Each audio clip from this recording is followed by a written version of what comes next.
Muy buenos días a todos, hermanos, hermanas, aquellos que estáis aquí delante mío y también a todos aquellos que hoy nos estáis siguiendo desde la plataforma del Zoom.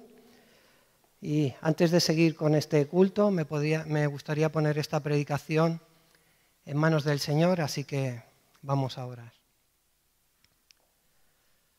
Padre, te doy gracias por tu palabra, por el privilegio que es que la podamos tener en nuestras casas por escrito para poder venir a ella y poder conocer cada día más de ti. Gracias, Padre, por el privilegio tan grande de poder servirte y poder estar aquí delante de mis hermanos predicando de tu palabra. Y te pido que en esta mañana todo aquello que salga de mi boca sea agradable delante de ti, que sea fiel a tu palabra, a la verdad, y que tú lo uses, Padre, que tú lo uses como lo has usado en mí a lo largo de estas semanas para confrontarme, para edificarme, para ayudarme a crecer en santidad, que lo uses para llegar al corazón de mis hermanos y que salgan después de esta predicación fortalecidos y edificados en la fe, Padre. Pero también te pido por aquellos que hoy puedan estar escuchando esta predicación y que no te conozcan, Padre, o aquellos que creen que te conocen pero que realmente no te han conocido. Te pido especialmente por estos, porque el texto que vamos a tratar hoy va mucho por ellos, Padre. Así que úsala tú, Padre, para llegar a sus corazones y que realmente ellos sean quebrantados y tú los llames al arrepentimiento y la fe. Todo esto te lo pido en el nombre de tu precioso Hijo Jesucristo. Amén. No sé si recordáis que cuando empezamos con esta serie de las parábolas del reino, Dani nos propuso que buscáramos un título que pusiéramos nosotros a las parábolas, porque los títulos que vienen en nuestras Biblias muchas veces no son inspirados. En alguna ocasión es el mismo Jesús el que sí que le da título a la parábola, como por ejemplo en Mateo 13:18, vemos como Jesús el que a la palabra del sembrador le llama parábola del sembrador. Y en otra ocasión también son los apóstoles los que le dan el nombre a la parábola, como en la parábola de la cizaña. Esto lo vemos en Mateo 13:36. Pero en la mayoría de ocasiones ese título es un título que se ha puesto ahí, que no es inspirado. La semana pasada Gaby ya nos habló de esto, y él a la parábola de los 2 hijos dijo que le llamó la parábola de los 3 hijos. Y en la parábola que nos toca esta mañana, la mayoría de las Biblias la llaman los labradores malvados. Pero yo también he hecho caso de aquella cosa que nos dijo Dani y también le he cambiado el nombre a esta parábola. Y yo le he dado este nombre: un padre paciente y un hijo obediente. Si me queréis acompañar a la lectura que encontramos en Mateo, capítulo 21, versículos 33 al 46, vamos a ver por qué le he dado este nombre a la parábola. Mateo 21, versículos del 33 al 46. Dice así la palabra del Señor.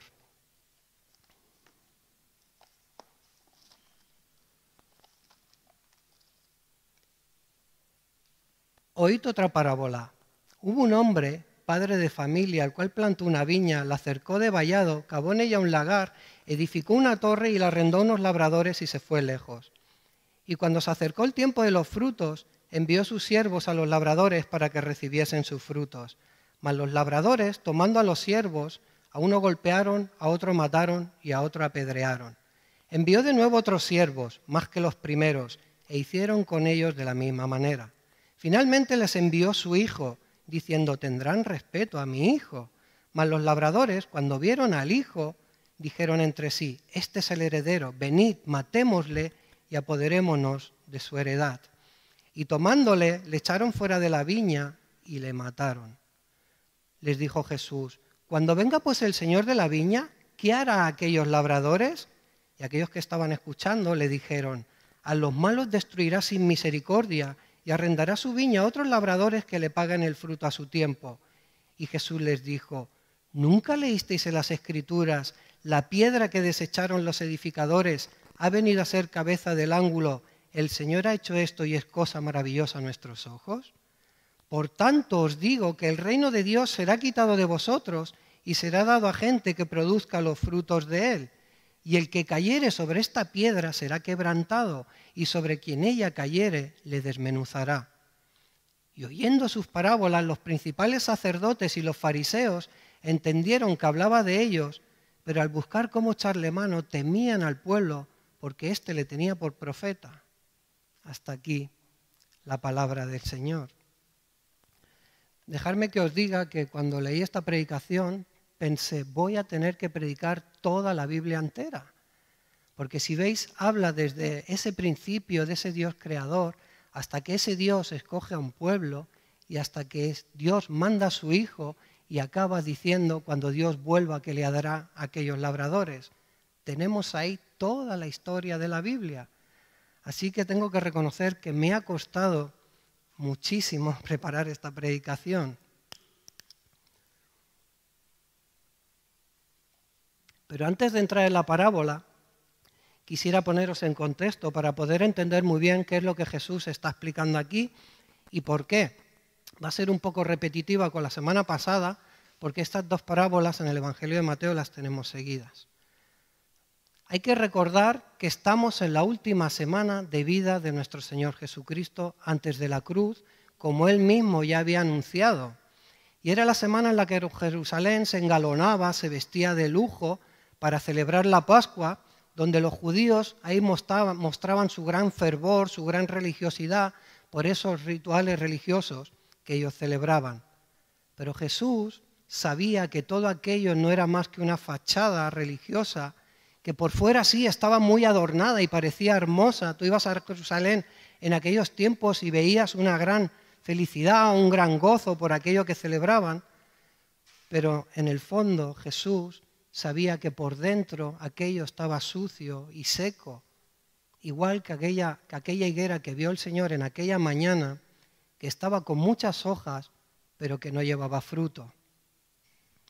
Los principales sacerdotes y los escribas, aquella mañana, al ver cómo Jesús había sido aclamado al entrar en Jerusalén, al verle volcar las mesas y las sillas de los cambistas, al verle hacer milagros, en vez de maravillarse con Jesús, lo que hicieron fue indignarse porque vieron que todo su montaje religioso y de rituales corría peligro.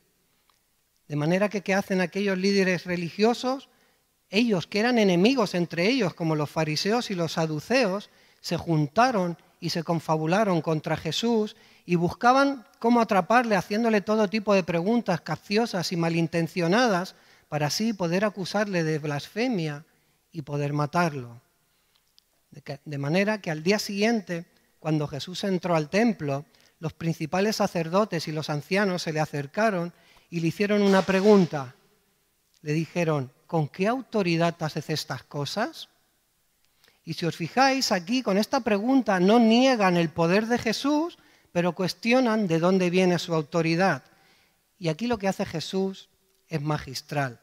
Les tumba con una pregunta que deja muy claro dónde tenían puesto su mirada y su corazón. Les hace una de aquellas preguntas que uno, cuando recibe esa pregunta, ya sabe que conteste lo que conteste, aquello no va a acabar bien. Que si dice una cosa acabará mal y si dice otra también.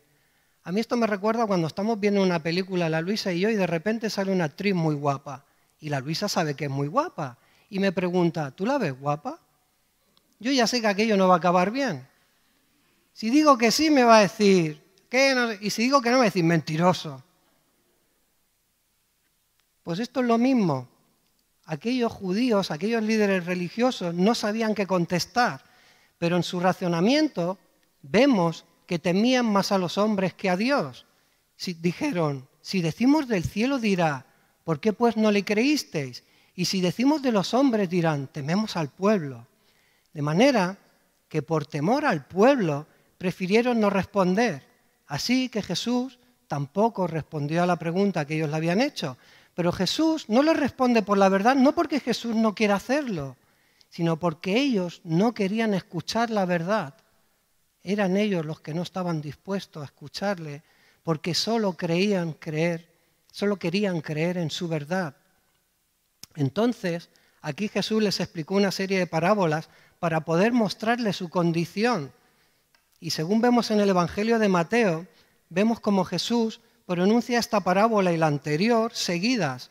Acabó de explicar la de los dos hermanos, o los tres hermanos, como nos dijo Gaby, donde ya vimos la semana pasada que los quería confrontar para mostrarles su condición y llamarlos al arrepentimiento de sus pecados y que creyeran en Él. Pero aquí Jesús continúa. Si nos fijamos en nuestro texto de hoy, antes de que ellos pudieran decir nada, nuestro texto empieza diciendo, oíd otra parábola. Jesús aquí les estaba diciendo, esperad, que todavía no he acabado con vosotros, que todavía os tengo cosas que decir. Así que hoy vamos a ver qué es lo que Jesús les quería continuar diciendo por medio de esta parábola. Y lo primero que vamos a ver es el desarrollo de esta parábola. Luego veremos la respuesta de los líderes religiosos ante la pregunta que Jesús les hace después de la parábola. Y finalmente veremos la respuesta de Jesús.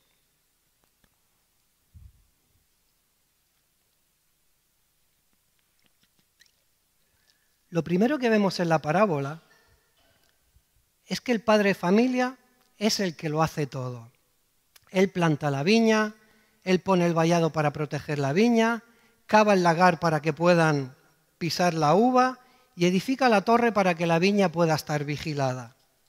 Y al decir Jesús todo esto, ya está captando la atención de los líderes religiosos, porque ellos, que conocían muy bien las Escrituras, sabían que Jesús aquí estaba utilizando las palabras, prácticamente las mismas palabras que encontramos en Isaías capítulo 5, versículo 2, que dice así: la había cercado y despedregado, y plantado de vides escogidas, había edificado en medio de ella una torre, y hecho también en ella un lagar, y esperaba que diese uvas, y dio uvas silvestres. En este versículo que encontramos en Isaías, se compara al pueblo de Israel como una viña escogida para dar frutos, pero al no dar el fruto deseado, al no dar un buen fruto, sino que dio uvas silvestres que son amargas, en Isaías 5, 6, 7 podemos ver cómo el dueño de la viña la destruyó. Quitó el vallado, hizo que quedara desierta, que crecieran en ella espinos y cardos y que ni tan siquiera cayera sobre ella la lluvia. Pero vamos a ver que en la parábola de Jesús el final es diferente. La viña no es destruida como aquí en Isaías, sino transferida. Pero eso lo veremos luego más adelante. Lo que quiero que veáis ahora es que Jesús les estaba diciendo, esta viña de la que os voy a hablar en esta parábola sois vosotros. Es la nación de Israel, el pueblo que mi Padre escogió para su gloria, al que mi Padre guió y protegió como ese gran vallado, al que mi Padre entregó una tierra que destilaba leche y miel como de un lagar, al que mi Padre vigilaba para que sus enemigos no los destruyeran como desde una torre. Y aquí vemos el amor y el cuidado de Dios por su pueblo para que no le faltase de nada. Lo tenían todo, el Padre se lo había dado todo. Y Jesús continúa diciendo que aquel padre se tuvo que marchar lejos, pero antes de marcharse dice que arrendó su viña a unos labradores. Si os fijáis, el padre lo hace absolutamente todo, de manera que todo le pertenece, todo es suyo, pero él arrendó la viña a unos labradores para que se la cuidaran y que pudieran sacar fruto de todo aquello que el padre les había dado. Esto era algo muy típico que se hacía en aquellos tiempos, pero arrendar no significaba que aquello era suyo, que te lo podías quedar y que podías hacer con ello lo que te diera la gana. Significa, yo te la dejo para que me sirvas y puedas trabajar en ella y sacar fruto, las uvas, el vino, el mosto, las pasas, para que en el tiempo del fruto yo pueda venir para recibir de ellos. Pero la viña, no os olvidéis, la viña es mía, me pertenece. Y aquí el dueño de la viña representa a Dios Padre, el cual lo ha creado absolutamente todo y todo le pertenece. Y que el Padre arrendó su viña representa el pacto que Dios hace con el pueblo de Israel. Dios en Génesis 12, en los versículos del 1 al 3, le hace aquella promesa a Abraham que serían una gran nación, que les daría una tierra y que serían de bendición.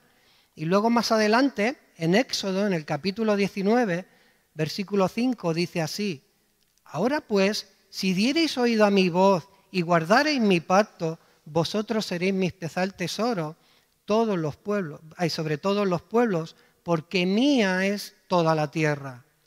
Si os fijáis aquí, Dios le dijo eso, pero se lo dijo en condicional, que si guardaban su pacto serían su especial tesoro, y les remarca que Él es el dueño de toda la tierra. Y siguiendo con la parábola, vemos que cuando el señor de la viña se va, hay un cambio en los labradores. En lugar de estar agradecidos, gozosos y contentos, se llenaron de maldad, ingratitud y codicia. Se olvidaron que servían al dueño de la viña y quisieron apoderarse de ella. Estos labradores malvados representan a los líderes religiosos y políticos durante toda la historia de Israel, que precisamente eran aquellos que tenía Jesús allí delante y a los que les estaba contando esta parábola. Ellos se pensaron que el templo era suyo, que les pertenecía y que por lo tanto podían hacer con él lo que quisieran. ¿Y qué hicieron? Montaron allí sus negocios por medio de los vendedores, de los cambistas. ¿Y qué pasó cuando Jesús entró y vio en lo que se había convertido la casa de su padre? Les dijo que aquello se había convertido en una cueva de ladrones.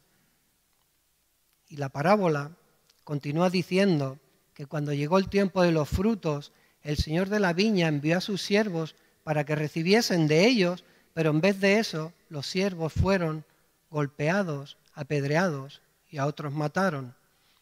Estos siervos representan a los distintos profetas que el Señor fue mandando a lo largo de toda la historia al pueblo de Israel para que pudieran arrepentirse de sus pecados y se volviesen a Dios.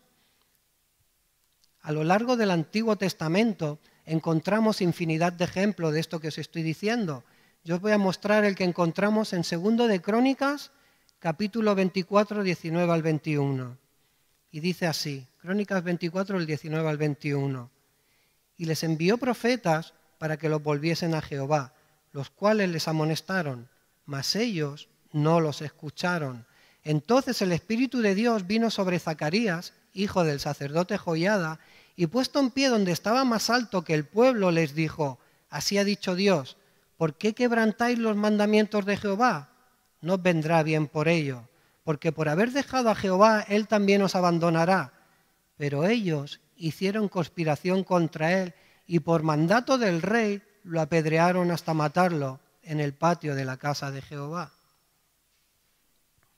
Todos nosotros, los que estamos aquí, cuando nos dicen algo que no nos agrada, tenemos dos opciones.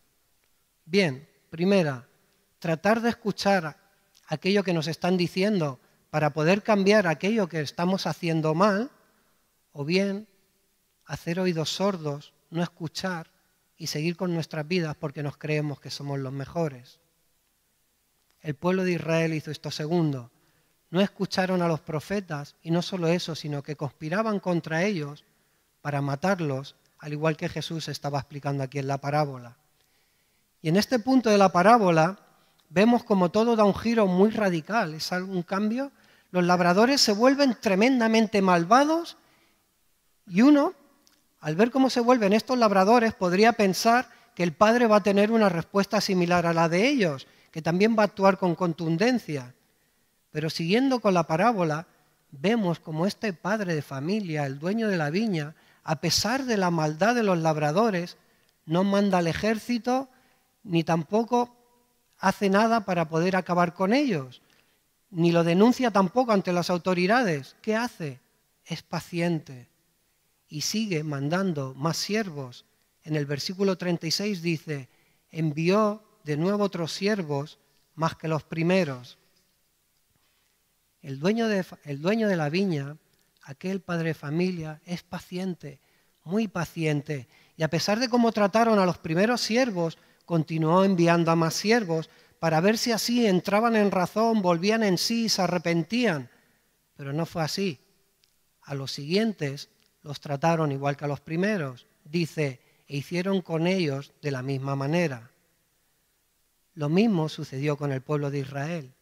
Después de haber desechado el consejo de los profetas, después de haber sido llevados en cautiverio al exilio, durante el exilio Dios les mandó profetas. Cuando vuelven a Jerusalén y construyen el templo, Dios les envía profetas. Y cuando pasaron esos 400 años de silencio de Dios, Dios envió otro profeta, envió a Juan el Bautista, que los llamaba al arrepentimiento y la fe, y les anunciaba que el reino de los cielos se había acercado, que el Cordero de Dios que quita el pecado del mundo había venido. Pero ¿qué hicieron? Al igual que a los siervos de la parábola, también lo desecharon y acabó decapitado. Y en esta parábola nos puede parecer exagerada la maldad de los labradores y también nos puede parecer exagerada la paciencia del dueño de la viña, pero la verdad es que tanto una cosa como la otra, la maldad del hombre, si os fijáis, es mucho mayor en la realidad que lo que encontramos en esta parábola. Solo tienes que ver las noticias y ver las atrocidades que somos capaces de cometer. Y sobre la paciencia y la gracia de Dios, la verdad es que no podemos exagerar sobre ellas. Porque todo cuanto digamos sobre la paciencia y la gracia de Dios, siempre nos vamos a quedar cortas. No hay adjetivos para decir cuán grande es la misericordia y la gracia de Dios, porque tenemos un Dios que es tardo para la ira y grande, muy grande en misericordia. En 2 de Pedro 3:9 dice: el Señor no retarda su promesa, según algunos la tienen por tardanza, sino que es paciente para con nosotros, no queriendo que ninguno perezca, sino que todos procedan al arrepentimiento. Dios es un Dios paciente, un Dios muy paciente, y si no ha venido de nuevo a juzgarnos, es por su amor, por su misericordia, por su bondad, y nos está dando la oportunidad de poder arrepentirnos y volvernos a Él. Y eso lo podemos ver en esta parábola. Después de cómo habían tratado a todos los siervos que les había mandado, continúa siendo paciente y misericordioso. Y ahora llega el punto central de esta parábola. Pero no solo es el punto central de esta parábola, es el punto central de esta predicación, es el punto central de toda la Biblia, es el punto central de toda la historia de la humanidad. Versículo 37. Finalmente les envió su Hijo, diciendo: tendrán respeto a mi Hijo. Me gusta mucho cómo lo dice en Marcos 12:6. Esta parábola la encontramos en los evangelios de Mateo, Marcos y Lucas. Y en Marcos, llegado a este punto, dice, en Marcos 12:6, por último, teniendo un hijo suyo, amado, lo envió también a ellos diciendo: tendrán respeto a mi hijo. Aquel padre de familia envió a su hijo al que amaba, sabiendo lo que les habían hecho a todos los siervos que había mandado antes que a su hijo. Y cuando uno lee esto, uno puede pensar que aquel padre fue un imprudente por mandar a su hijo, aquel al que amaba, y diciendo: ¿por qué no mandó al ejército? ¿Por qué no llevó a la policía que hubiera en aquel tiempo? ¿Quién de nosotros estaría dispuesto a mandar a su hijo ante unos asesinos? Ninguno de nosotros lo haríamos. De manera que no podemos comprender cómo un padre puede mandar a su hijo amado en medio de unos perversos, asesinos y malvados labradores. Pero este padre, el dueño de la viña, lo hizo. Envió a su hijo amado diciendo: tendrán respeto a mi hijo. Y aquí es donde el entendimiento humano no llega a comprender el enorme amor de Dios. ¿Cómo puede un padre llegar a mandar a su hijo a una muerte segura? Pero en la palabra tenemos la respuesta. Un versículo que todos los que amamos al Señor creo que conocemos de memoria. En Juan 3:16 dice: porque de tal manera amó Dios al mundo que ha dado a su Hijo unigénito para que todo aquel que en Él cree no se pierda, mas tenga vida eterna. Si Dios envió a su Hijo al mundo para morir en una cruz, fue por amor a ti, fue por amor a mí, fue por amor a todos aquellos que crean en su Hijo Jesucristo. Y lo hizo mostrando su misericordia, su compasión, su bondad y también su justicia. Y no quieras poner en tela de juicio la justicia divina de Dios, creyéndote más justo que Él, culpándole y acusándole de mandar a su hijo a una muerte segura, diciendo: ¿qué tipo de Dios es ese que manda a su hijo a morir en una cruz? Porque al final lo que estás haciendo con esa pregunta es poner excusas para poder seguir haciendo todo aquello que te da la gana, para poder vivir regocijándote en tu pecado, para poder vivir en desobediencia, porque crees que así vas a poder apropiarte de la viña y va a ser tuya, y no vas a tener que rendir cuentas delante del dueño de la viña. Pero el dueño de la viña es el Creador, y negar al Creador es negar al que te da el aire que respiras cada día, es negar al que hace que el sol salga cada mañana y se ponga cada noche, es negar a aquel que trae la lluvia para que las cosechas crezcan y podamos tener alimentos. Y niegas todo eso para creerte que eres autosuficiente, que eres tu propio Dios, que todo lo que tienes es porque tú te lo has ganado y te lo mereces, qué bueno soy. Y te vanaglorias a ti mismo, en vez de darle toda la gloria a aquel que lo ha creado todo. Dios envió a su Hijo amado al mundo para darnos la oportunidad de que lo pudiéramos conocer como nuestro Señor y Salvador. No mires a esa cruz acusando a Dios y mírala reconociendo tu culpa, reconociendo tu incredulidad y pidiendo perdón por tus pecados. Porque Cristo murió por ellos, fue clavado allí por ti para que en Él pudieras ser perdonado y salvado. Como dice en Mateo 20:28, el Hijo del Hombre no vino para ser servido, sino para servir y para dar su vida en rescate por muchos. Y al igual que vemos la paciencia del Padre, también hay algo que vemos en la parábola que no dice, pero que se ve, que está ahí, y es la obediencia del Hijo. El Hijo es obediente y hace lo que su Padre le dice, obedece y se va allí delante de aquellos asesinos. ¿Acaso el Padre engañó a su Hijo? ¿No sabía el Hijo lo que estaba pasando? ¿No se había dado cuenta de que muchos siervos volvían golpeados, apedreados y sin frutos? ¿O directamente no se dio cuenta de que algunos no volvían porque habían sido asesinados? Claro que lo sabía. El Hijo sabía perfectamente lo que estaba pasando, al igual que Cristo vino sabiendo a lo que venía. Filipenses 2:8. Y estando en la condición de hombre, se humilló a sí mismo, haciéndose obediente hasta la muerte y muerte de cruz. En la parábola, los labradores dijeron, este es el heredero, venid y matémosle y apoderémonos de su heredad. Y tomándole, le echaron fuera de la viña y allí le mataron. Los labradores vieron en la muerte del hijo la oportunidad para quedarse con la viña. Así que, ¿qué hicieron? Lo cogieron, lo sacaron fuera y una vez fuera de la viña lo mataron. Y fijaros que 3 días más tarde, aquellos mismos que estaban escuchando cómo Jesús les decía esto mismo, harían exactamente lo que Jesús les había dicho. Cogerían a Jesús, lo sacarían a las afueras de Israel, de Jerusalén, al Gólgota, y allí lo clavarían en una cruz. En Hebreos 13:12 dice, también Jesús, para santificar al pueblo mediante su propia sangre, padeció fuera de la puerta. Jesús aquí como profeta anuncia su muerte por medio de esta parábola a aquellos que estudiaban y conocían perfectamente las Escrituras. Pero como nos dice en el Evangelio de Juan capítulo 1, versículo 11, a los suyos vino y los suyos no le recibieron.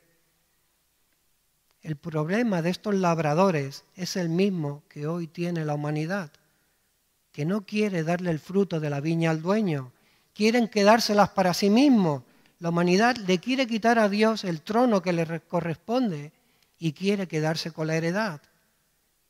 Ese es el problema de nuestro corazón. Queremos dar frutos, sí, pero los queremos para nosotros. Queremos quedarnos para nosotros mismos aquello que hacemos.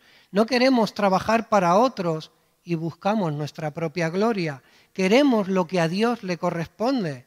Y eso viene desde el principio. Desde que Eva vio el fruto, lo codició para alcanzar la sabiduría y creerse que así sería como Dios. Después de haber explicado la parábola a Jesús, les hizo una pregunta a estos líderes religiosos que vemos en el versículo 40. Cuando venga pues el Señor de la viña, ¿qué hará a aquellos labradores? Jesús, con esta pregunta, quería confrontarlos para que pudieran ver sus propios pecados y se pudieran arrepentir. Pero vamos a ver ahora la respuesta de los líderes religiosos. Versículo 41. Le dijeron: a los malos destruirá sin misericordia y arrendará su viña a otros labradores que le paguen el fruto a su tiempo. Los religiosos, con esta respuesta, sin darse cuenta, estaban pronunciando un juicio sobre ellos mismos. Jesús aquí estaba utilizando el mismo método que Natán empleó con el rey David para que pudiera ver su pecado cuando envió a Urías Eteo a la guerra para que lo mataran y así poderse quedar con su mujer, con Betsabé. Esta historia la encontramos en 2 Samuel 12, donde Natán le cuenta aquella historia al rey David sobre un hombre que tenía muchas vacas y ovejas porque era rico, pero que había un hombre pobre que solo tenía una única ovejita a la que cuidaba y amaba casi como a una hija. Pero un día vino un viajante a la casa del rico y el rico, en vez de coger una de sus muchas ovejas o vacas para darle de comer a aquella visita, cogió la única ovejita que tenía el pobre, se la quitó y la mató para darla de comer.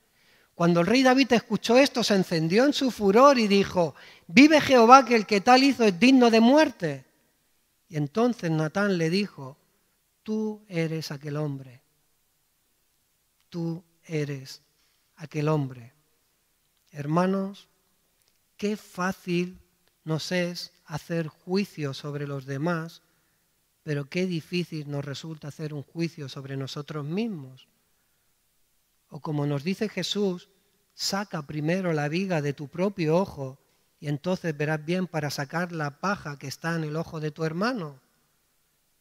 Al religioso le encanta señalar el pecado de los demás y ver lo mal que otros hacen las cosas. Y lo peor es que no es solo eso, sino que hace esto por lo bajini, por lo detrás, murmurando, creyéndose que él es mucho mejor.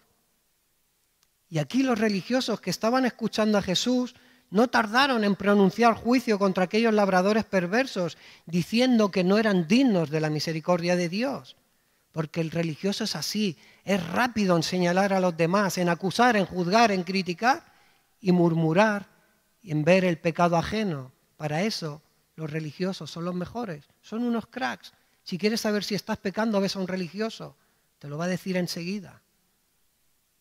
Viven bajo una supuesta santidad, se creen más santos que el resto, que hacen mejor las cosas, que el resto están todos equivocados, que ellos tienen la única y verdadera y absoluta verdad. Les encanta venir a la iglesia y ser vistos por todos, destacar en su ministerio y que la gente les adore, porque no buscan más que su propia gloria. Y cuando eres tú el que vas y los confrontas con sus pecados, no quieren escuchar. Se defienden y te atacan. Estos religiosos pronunciaron juicio delante del juez. Tenían delante suyo aquel que es el juez que vendrá un día para juzgarlos por toda la eternidad, a ellos y a todos nosotros. Jesús, al hacerles aquella pregunta, les estaba mostrando la viga que tenían en su propio ojo para que pudieran ver su pecado y arrepentirse, tal y como había hecho el rey David cuando Natán le mostró su pecado. David vio su pecado y arrepentido dijo: pequé contra Jehová. ¿Pero qué hicieron los religiosos? ¿Se arrepintieron? Versículos 45-46. Y oyendo sus parábolas, los principales sacerdotes y los fariseos entendieron que hablaba de ellos, pero al buscar cómo echarle mano, temían al pueblo porque éste le tenía por profeta. Qué duro es el corazón humano y cuánta ceguera espiritual. Ellos emitieron rápido un juicio contra los labradores de la parábola, pero sin embargo, cuando entendieron que se refería a ellos, en vez de arrepentirse, en vez de pedir perdón, buscaron cómo echarle mano a Jesús para matarlo, que era exactamente lo que Jesús les acababa de decir en la parábola que iban a hacer. Y si no lo hicieron en ese momento, fue por temor al pueblo. Y eso nos muestra dónde tenían puesta su mirada y su corazón. No miraban con temor a Dios, sino que miraban con temor al pueblo. Y los líderes religiosos de la época de Jesús, al igual que nosotros hoy, conocían muy bien y conocían perfectamente lo que dice en Proverbios 1:7. El principio de la sabiduría es el temor a Jehová. Pero sin embargo, les preocupaba más que el pueblo, lo que el pueblo pudiera pensar de ellos, que lo que Dios pudiera pensar y ver en ellos. Y lamentablemente, hermanos, a muchos cristianos, y me incluyo, nos pasa eso hoy. Nos preocupamos demasiado por el qué dirán. Ponemos nuestra mirada en lo terrenal, miramos horizontalmente y pensamos en el aquí y ahora, cuando lo que tenemos que hacer es mirar en vertical, mirar a Dios y pensar en lo celestial, pensar en lo eterno, mirar a Cristo.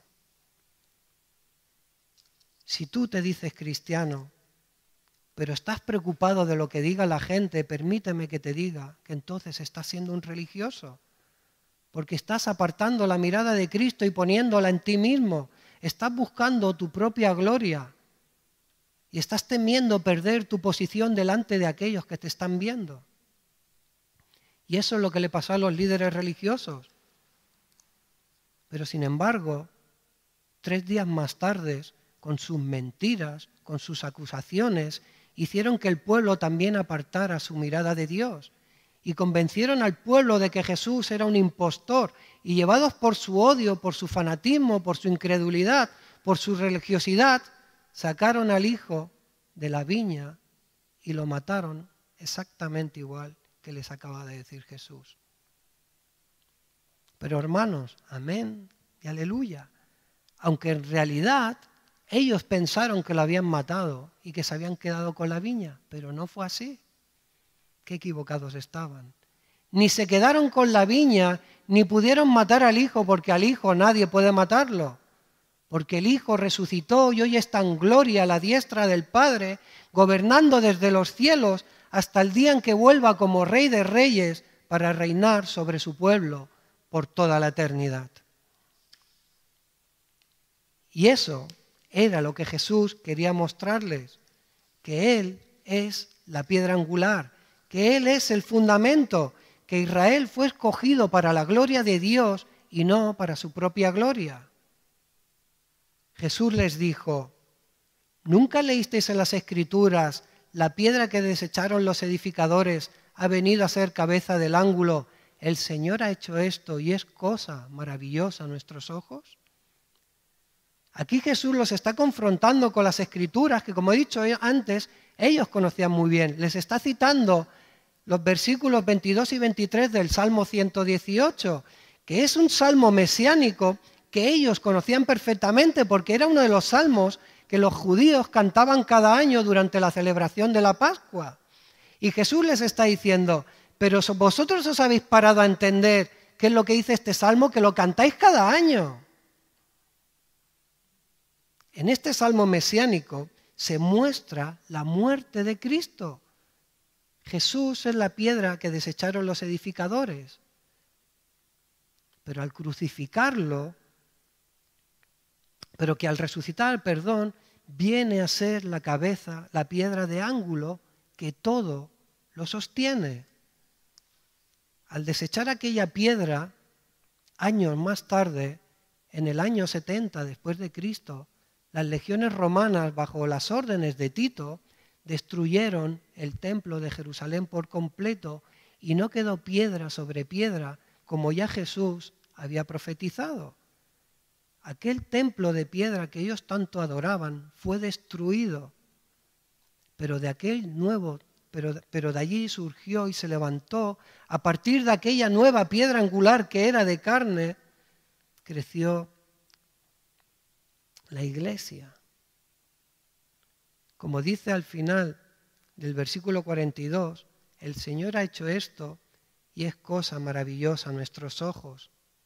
Que Cristo, el Hijo obediente, viniera a este mundo a entregarse en aquella cruz en nuestro lugar, recibiendo el castigo que nosotros merecíamos, derrotando al pecado y que al tercer día resucitara para derrotar también a la muerte y regalarnos la vida eterna junto a Él en el reino de los cielos por toda la eternidad. Hermanos, esto es cosa maravillosa a nuestros ojos. Y ellos lo tenían ahí delante de sus narices. Jesús les estaba haciendo esta parábola para que pudieran verlo y no lo vieron. Recuerdo la semana pasada, haciendo el devocional en la escuelita con los niños, uno de ellos me dijo que en los tiempos de Jesús tenía que ser mucho más fácil creer en Jesús porque lo veían, porque lo tocaban y porque le podían ver hacer todos aquellos milagros que hacía. Pero aquí vemos que no es así, porque no tenemos que ver con los ojos, tenemos que ver a Cristo con el corazón. Los líderes religiosos de Israel tenían allí a Cristo delante de sus narices y no vieron la maravilla que tenían ante sus ojos y lo desecharon y lo mataron. Por eso Jesús les dijo: por tanto os digo que el reino de los cielos será quitado de vosotros y será dado a gente que produzca los frutos de él. Jesús aquí le estaba diciendo a los israelitas que el reino de Dios sería quitado al pueblo judío, al pueblo de Israel, y que sería dado a gente. Y este gente, que aquí está escrito en singular, se está refiriendo a un pueblo, pero ese pueblo será un pueblo muy plural, porque estará compuesto por personas de toda tribu, de todo pueblo, de toda lengua y de toda nación. Y ese pueblo es la iglesia de nuestro amado Señor y Salvador Jesucristo. Y incluso los propios judíos pueden formar parte de ese nuevo pueblo, de esa gente a la que Dios estaba entregando su reino. En la iglesia primitiva, cuando Mateo estaba escribiendo este evangelio, la mayoría de los cristianos que había en la época eran judíos que se habían convertido al cristianismo. En Hechos 6:7 dice: y crecía la palabra del Señor y el número de los discípulos se multiplicaba grandemente en Jerusalén. Y también muchos de los sacerdotes obedecían a la fe. Y en las Escrituras tenemos un muy claro ejemplo de ello. A ver si conocéis a este personaje. Circuncidado al 8º día, del linaje de Israel, de la tribu de Benjamín, hebreo de hebreos en cuanto a la ley, fariseo. Este es Pablo. Si muchos de los sacerdotes obedecieron a la fe, si Pablo, que era perseguidor de la iglesia para destruirla, pudo obedecer a la fe, tú que estás escuchando esta predicación aquí hoy, también puedes obedecer a la fe. En el versículo 44 dice: y el que cayere sobre esta piedra será quebrantado, y sobre quien ella cayere le desmenuzará. Todos, absolutamente todos, un día vamos a tener esa piedra angular delante de nosotros. Y solo va a cambiar una cosa. Si tú caerás sobre esa piedra y serás quebrantado en arrepentimiento y fe, o si ella caerá sobre ti y te desmenuzará. Yo os pido que observéis vuestra vida, que la analicéis y miréis si aquello que sostiene vuestra vida, si tu piedra angular es sólida. Si tú estás dejando que todo lo sostenga tu trabajo, tu marido, tu mujer, tu casa, esas son cosas que se pueden desmenuzar en cualquier momento. No es algo sólido. Y hoy tú estás aquí escuchando una gran verdad. Estás escuchando el Evangelio y yo te ruego que no lo rechaces. Al principio el Evangelio te puede resultar desagradable de escuchar porque te confronta con tu pecado y te muestra tu condición. Pero cuando eres quebrantado por esa piedra angular en arrepentimiento, cuando ese duro corazón de piedra se rompe y recibes un nuevo corazón de carne, cuando ese corazón se llena de amor y de fe, te aseguro que vas a ser transformado en una nueva criatura llena de gozo, de paz y de descanso en esa piedra angular que es Cristo Jesús. Busca a Cristo y deja que entre en tu vida. Deja que quebrante tu corazón. No le des la espalda. No le des la espalda. No permitas que tus prejuicios y tu orgullo te condenen. Ven a Cristo. Deja que se convierta en la piedra angular de tu vida. Él te sostendrá. Te dará la paz que tanto buscas y que no encuentras. Como conclusión, hermanos, puede que estéis pensando que esta parábola está muy bien para los judíos en tiempo de Jesús, para aquellos religiosos que le estaban ahí escuchando, y que ahora mismo estés pensando, ¿qué tiene que ver todo esto que me has dicho, Rafa, conmigo? Pues bien, déjame decirte que si has pensado eso, ya te hace mucha falta esta predicación porque ya estás siendo religioso. O puede que estés pensando en otro hermano, uy, cuánta falta le hace a este escuchar esta predicación. Entonces, permíteme que te vuelva a decir de nuevo que aún te hace mucha más falta esta predicación, porque estás siendo muy religioso. Esta predicación es para mí, yo me la he predicado primero, y esta predicación es para ti. No mires a otro, mírate a ti. Esta parábola, al igual que toda la Escritura, es útil para enseñar, para redarguir y para corregir. Y fue de juicio para aquellos líderes religiosos de Israel en la época de Jesús, pero también es una muy seria advertencia para nosotros hoy. Muchas veces cuando leemos en las Escrituras sobre los líderes religiosos de Israel, como los fariseos, los vemos como personas horribles y enseguida los juzgamos y los acusamos, porque ellos fueron los que llevaron a Jesús hasta la cruz. Pero hermanos, nosotros también llevamos a Cristo hasta la cruz. En esta parábola podemos ver que nosotros, como hijos de Dios, no estamos aquí para juzgar ni para acusar a nadie. No somos mejores que los fariseos ni aquellos líderes religiosos de la época. Cada uno de nosotros, tú, yo, con nuestros pecados, también llevamos a Cristo hasta aquella cruz. También le clavamos los clavos en las manos. También le dimos de latigazos. También le escupimos, lo apedreamos y lo abofetamos.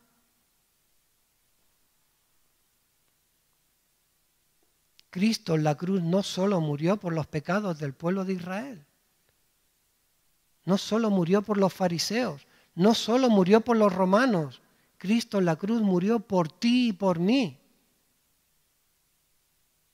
Como dice en Romanos 2:23, por cuanto todos pecaron y están destituidos de la gloria de Dios. Todos, absolutamente todos somos pecadores. Todos necesitamos de la misma gracia de Dios. Así que la próxima vez que vayas a juzgar a alguien creyéndote mejor que él, acuérdate que tú también has sido perdonado por la bendita gracia y misericordia de Dios.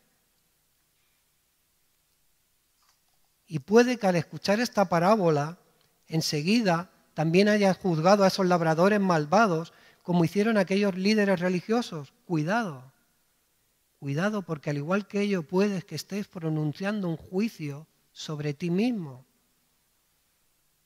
Nosotros hoy aquí estamos para servir en la viña del Señor.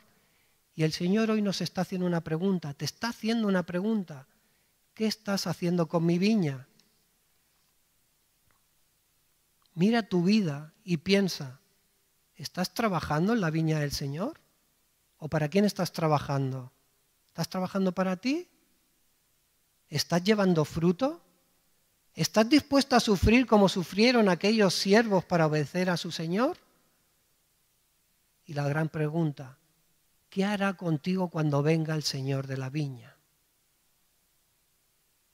Son muchas preguntas que tenemos que hacernos a nosotros mismos y en un ejercicio de humildad y sinceridad tenemos que tratar de responderlas a solas delante del Señor.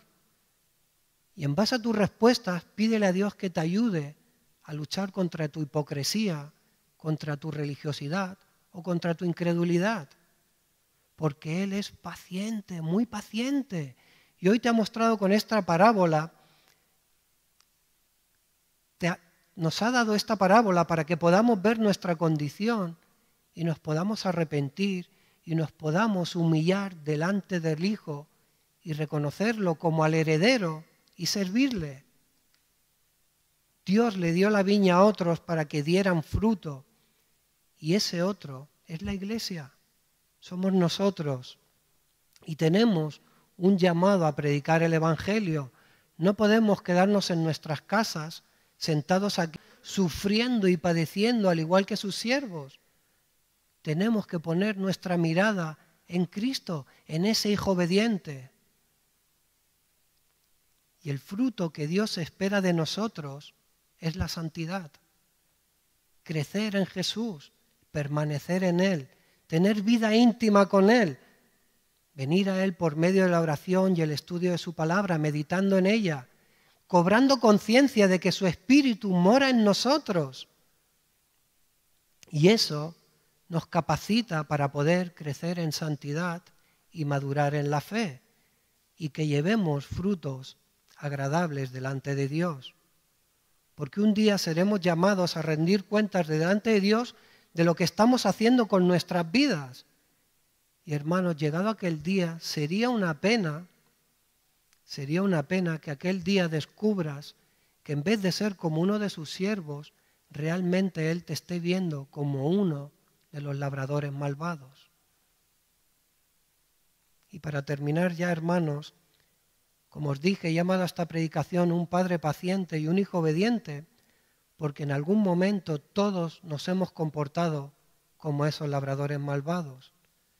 Quizás no hemos matado a nadie, pero hemos vivido apartados de Dios, rechazando el Evangelio, disfrutando de los beneficios de vivir en un mundo creado por un Dios perfecto y lleno de amor, pero sin glorificarle, sin buscar agradar a Dios por todo lo que teníamos y que Él nos ha dado.